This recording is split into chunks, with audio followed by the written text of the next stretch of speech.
अल-अर्दु लिल्लाह बाल जिब्रील नंबर 138 और ये है अल्लामा इकबाल रहमतुल्लाह अलैह की एक और नज़्म या गज़ल कहेंगे।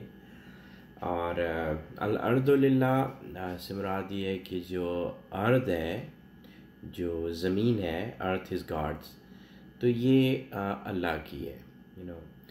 तो पहले तो इस टाइटल में हम समझते हैं कि अर्थ क्या होती है।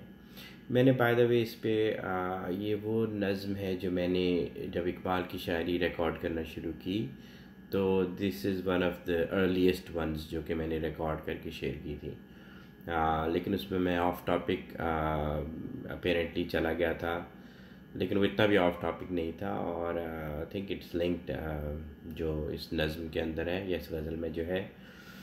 तो आज 2 साल बाद वो मैंने फिर सुनी है, तो again it's amazing. So I just share my thoughts Urdu में इंशाल्लाह। तो अर्थ क्या चीज़ है, यू नो, ज़मीन क्या है। सो अपेरेंटली आम समझने के लिए कि ये ज़मीन जिसके ऊपर हम खड़े हैं, राइट, ये ज़मीन है और ये अल्लाह की है, यू नो। और ज़मीन जो है वो हम जब थोड़ी सी साइंस हम पढ़ते हैं तो हमें पता है कि एक सैयारा है और ये सोलर सिस्टम है, एक सूरज है और बाकी और सियारे हैं और ये सूरज के गिर्द चक्कर लगा रहे हैं। और जो है वो फिर ये जो पूरा सिस्टम है, सोलर सिस्टम, ये एक गैलेक्सी के अंदर है, यानी कि और बहुत से सितारे हैं और उनके आगे पीछे उनके अपने प्लैनेट्स हैं जो चक्कर लगा रहे हैं। तो ये एक गैलेक्सी है, राइट, एंड और इस तरह की बिलियंस अदर गैलेक्सीज हैं और बस बहुत बड़ी एक कायनात है, राइट। तो ज़मीन उसका एक हिस्सा है, राइट, इसको हम कह सकते हैं। इसके अलावा ज़मीन ये भी हो सकती है कि ये जो ज़मीन है, ये मेरा जिस्म जो है, ये भी तो ज़मीन है, यू नो। ये भी एक ज़मीन हो सकती है। या फिर हम इसको जनरलाइज कर सकते हैं कि जो भी मैटर है, यू नो, तो ये जो कायनात हमें नज़र आती है ना, वो हमें, यू नो, ये लाइट और इंटरेक्शन है मैटर और लाइट की, से उसकी वजह से हमें नज़र आती है। तो जो चीज़ हमें नज़र आती है या आ सकती है, you no, the entire dimension, जिसको कुरान कहता है कि सीन, यू नो, अल्लाह ताला जो है वो उन्होंने सीन और अनसीन को क्रिएट किया। तो जो चीज़ नज़र आ सकती है या आती है, यू नो, उसको अर्थ कह सकते हैं कि वो जो है वो ज़मीन है। मुख्तलिफ इसके हो सकते हैं। तो ये जो है ना, यू नो, चाहे वो एक इंसान का जिस्म हो, चाहे वो ये ज़मीन हो जिसके ऊपर हम सारे इंसान और दूसरी मखलूक़ात हैं, या फिर इंटायरिटी के अंदर ये पूरी स्ट्रक्चर हो, यू नो, ये अर्थ है, यू नो, ये ज़मीन है और ये अल्लाह की है, यू नो। यानी कि इसका बनाने वाला एक क्रिएटर है और उसका नाम अल्लाह है, you know. So that's earth is God's, okay, उस क्रिएटर की है। तो क्यों इकबाल को ये कहना पड़ा कि जो ये अर्थ है वो अल्लाह की है? चूँकि हमारे यहाँ या हम या मैं, यू नो, समहाउ ये वो आ गया है हमारे अंदर कहीं से, एक इंडिविजुअल के अंदर भी आ जाता है, एक सोसाइटी जो, यू नो, हमारी जो सोसाइटी है जिस तरह की, उसमें ये आ जाता है कि ये ना मेरी मलकियत है, यू नो।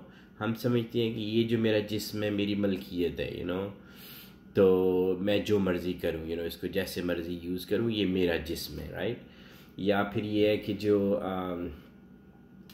पूरी ये जो ज़मीन है, यू नो, हम उसको टुकड़ों में बांटते हैं और फिर जिसके पास जितनी ज़मीन हो उसको हमने, यू नो, हमने अपना एक सिस्टम बनाया हुआ है, उसमें जिनके पास जितनी ज़मीन होती है और वो जिस तरह से उनके पास आ गई, वो उसमें ऊपर होते जाते हैं, यू नो, इज़्ज़त में उनका इज़्ज़त बढ़ती जाती है। उन्हीं में से लोग पैदा होते हैं जो हमें गवर्न करते हैं, राइट। और फिर जो जिनके पास ये नहीं होती ज़मीन, वो कमी कमीन हो जाते हैं, वो काम करने वाले हो जाते हैं, वो वर्क फोर्स हो जाती है, यू नो। सो और फिर कुछ, यू नो, ये समझते हैं कि जो पूरी कायनात है ये हमारी मलकियत बन सकती है, यू नो, इसको हम जितना पढ़ सकते हैं, जितना हम जो कुछ हम इससे एक्सट्रैक्ट कर सकते हैं, जिस तरह से हम इसको यूज़ कर सकते हैं, ये हमारा राइट है, राइट।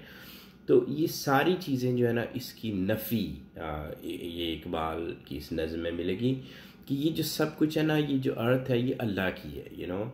सो इकबाल जो है अपने आर्ग्यूमेंट्स इस तरह से बताते हैं, पालता है बीज को मट्टी की तारीकी में कौन। कि अगर हम एक सेकंड के लिए जो हमारे जहन में ये जो मलकियत का कॉन्सेप्ट है, कि मैं जो मर्ज़ी करूँ, ये मेरा जिस्म है, जो मर्ज़ी मैं करूँ इसके साथ, ये मेरी ज़मीन है, मैं जिस तरह से मर्ज़ी ज़मीन हासिल करूँ, किसी से हथियार लूँ, और पूरी की पूरे डिस्ट्रिक्ट्स जो हैं वो एक फैमिली के हाथ में आ जाए, गरीबों से थोड़ी थोड़ी करके ले लो और फिर उनको महंगा करके बेचो, महंगा इस तरह से कि अब ये देखें कि ज़मीनें जब बिकती हैं उनकी प्राइसेस चेक करें आप, तो और हम लोग ख़रीदते हैं, सारे लोग, यही एक चक्कर है प्लॉट लेना है, और ये है कि वो जो प्लॉट ले रहा है बंदा, वो अपनी जो हलाल तरीके से जिसने पैसे कमाए होंगे, वो अपनी ज़िंदगी के कितने आवर्स देता है पैसे कमाने में, अपना खून पसीना शामिल करके वो इतने पैसे बनाता है कि मुझे ये प्लॉट मिल जाए छोटा सा, जो कि उस बेचने वाले ने बहुत ही मतलब कम उस पर लिया होता है। तो I went of topic again. तो पालता है बीज को मट्टी की तारीकी में कौन, कि ऐसे शख्स से बात करें इकबाल के जिसके अंदर ये मलकियत का कॉन्सेप्ट है, कि 1 मिनट के लिए इस मलकियत के कॉन्सेप्ट को अपने जहन से निकालो, और ये गौर करो, कि जो बीज है, जब ये बीज बोते हैं, जिसे हमें सब कुछ ये प्लांटेशन नज़र आती है, खुराक मिलती है, तो ये ज़मीन के अंदर दबा रहता है, राइट, ज़मीन के अंदर अंधेरे में दबा रहता है। तो ये मरा हुआ तो नहीं होता ना, अगर मर जाता तो ये उगता कैसे, राइट, तो वो मरा हुआ नहीं है, वो ज़िंदा है, तो उसको ज़िंदा रहने के लिए उसको मेंटेन करना पड़ता है ना। तो जो भी उसको अपनी ज़िंदगी मेंटेन रखने के लिए जो चीज़ें चाहिए, वो ना तुम प्रोवाइड कर रहे हो, ना मैं, ना कोई और, वो बस अल्लाह की ज़ात, हम कहते हैं वो एक सिस्टम है अल्लाह का, दैट्स हाउ इट वर्क्स, तो पालता है बीज को मट्टी की तारीकी में कौन, कौन उसको ज़िंदा रख रहा है, कौन दरियाओं की मौजों से उठाता है साहब। समंदर होते हैं, दरिया होते हैं, उनमें लहरें बनती हैं, बड़ी लहरें, छोटी लहरें, और फिर यहीं से पानी के बोले उठते हैं, स्टीम बनती है, वो पानी ऊपर चला जाता है, वो ऊपर जाके बादल बनाता है, वो बादल इकट्ठे होते हैं, लाइटनिंग होती है, जब वो आपस में कोलाइड करते हैं, वो पानी फिर वापस ज़मीन पे बारिश की शक्ल में आता है। तो पानी का एक बैलेंस रखा हुआ है किसी ने, कौन कर रहा है, ये हम मिल के कर रहे हैं, हमारे बड़े कर रहे हैं, कोई भी नहीं कर रहा, बस चल रहा है, तो कौन उसको कर रहा है। ज़रा मलकियत को अगर हम उसमें से निकलें तो इसको सोचें कि ये कौन कर रहा है। कौन लाया खींच कर पच्छम से बादे साजगार, खाक ये किसकी है, किसका है ये नूरे आफ्ताब। तो ये हवाएं कौन चलाता है, कौन हवाओं को मूव करता है, क्या ये ऑर्डर पे होती हैं कि अब इस तरफ हवाएं अब चलनी चाहिए और इधर से नहीं। मे बी लोगों की ये ज़हनियत हो कि इनको भी कंट्रोल किया जाए कि इस रीजन को जो हवा भी कम भेजनी है। इंसान की सोच है ना, मलकियत का कॉन्सेप्ट। तो कौन लाता है ये हवाएं, पॉसिबिलिटीज़ और मुख्तलिफ़ तरह की जो इंसान जो चेंज करता है सब कुछ। खाक ये किसकी है, किसका है, तो ये किसकी है, ये जो ज़मीन, ये जो पार्टिकल्स हैं जिनसे ये सब कुछ मिलके बना हुआ है, ये किसके हैं। और फिर ये जो लाइट इंटरेक्ट करती है इस मैटर के साथ, हमारे साथ, हमारी ज़िंदगी के लिए सूरज की रोशनी कितनी अहम है। सूरज की रोशनी के बगैर लाइफ का कोई कॉन्सेप्ट नहीं होगा ज़मीन के ऊपर। किसका ये आफ्ताब जो चमक रहा है, किसका है। किसने भर दी मोतियों से खोशाई गंदम की जेब, यानी कि लाइफ रिपीट करती है अपने आप को। गंदम एक बीज बोते हैं और बीज बनते हैं, उसके अपने फल बनता है, उसके अंदर और बीज होते हैं। ये पूरी लाइफ की कंटिन्यूएशन है, मेरे अंदर मेरा बीज, आपके अंदर आपका बीज। सो एक कंटिन्यूएशन है। तो किसने ये कंटिन्यूएशन रखी, कौन ओरिजिनेट करता है एक लाइफ फॉर्म को और कौन उसको कंटिन्यू करता है। मौसमों को किसने सिखलाई है हुए इनकलाब। तो मौसम जो आते हैं ये एक दूसरे का रद्द होते हैं, राइट। सर्दियाँ आती हैं तो किस तरह से एक बिल्कुल बदल जाता है सब कुछ, इंसानों के तौर तरीके, उनके सब कुछ बदल जाता है जब सर्दियाँ होती हैं। लेकिन इस सारे सिनेरियो को आके गर्मी जो है वो सब कुछ वो पिछले को बदल देती है, फिर गर्मी आ जाती है, या फिर स्प्रिंग आती है, फिर समर आती है, एंड अगेन जो नया मौसम आता है वो पिछला सब कुछ ख़त्म करके, तो दैट्स इनकलाब, रेवोल्यूशन है वो।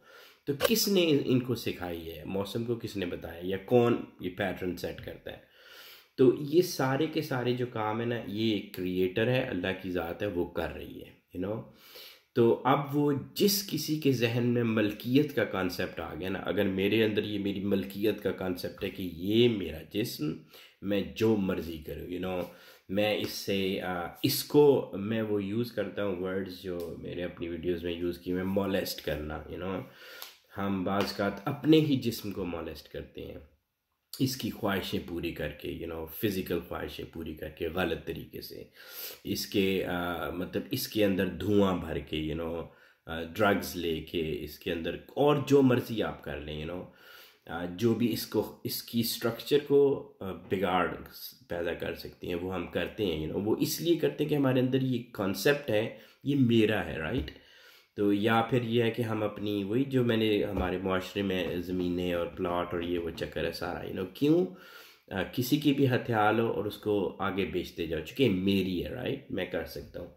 या फिर ये है कि ये पूरी दुनिया मेरी है, अब हम पढ़ते इसीलिए कि हम इसको खोदें, जितना जो भी हम इससे एक्सट्रैक्ट कर सकें और करते जाएं आगे। पूरी कायनात अगर अल्लाह ने हमें तौफीक दे दी कि हम बाहर निकल सकें और फिर हम उनको जाके उसमें से एक्सट्रैक्ट करें कि अपने लिए क्या ले सकते हैं। तो ये मलकियत का जिसके कॉन्सेप्ट जब जिनके जहनों में ना, उनके लिए है, दे खुदाया ये ज़मीन तेरी नहीं कि है वो लैंडलॉर्ड, जिसके तुम्हारे अंदर ये जो कॉन्सेप्ट है मलकियत का, ये तुम्हारी ज़मीन नहीं है, ना तुम्हारे फोर फादर्स की थी, ना तुम्हारी है। चूँकि अगर तुम्हारे अंदर ये कॉन्सेप्ट है तो इसका मतलब है कि तुम इसको समझ ही नहीं पाए, जितना मर्ज़ी नॉलेज तुम हम कहें कि हमारे पास है, बट हम इस कॉन्सेप्ट को ही नहीं समझ पाए कि सब कुछ जो बाहर हो रहा है ना, ये मैं नहीं कर रहा हूँ, ये आप नहीं या हम में से कोई भी नहीं कर रहा, ये हो रहा है, राइट? तो we have no control on it. तो दे खुदाया ये ज़मीन तेरी नहीं ये तो ये जो ज़मीनों पे मलकियत का हक़ जो रखते हैं ना, ये किसी की ज़मीन नहीं है, तेरे आबा की नहीं, तेरी नहीं, मेरी नहीं, तुम्हारी भी नहीं है, मेरी भी नहीं है, राइट? ये बस अल्लाह की ज़मीन है और ये उसी की मलकियत है, उसी को अच्छी भी लगती है मलकियत का कहना, तो I think that's it. I'll stop here and inshallah I'll come back again.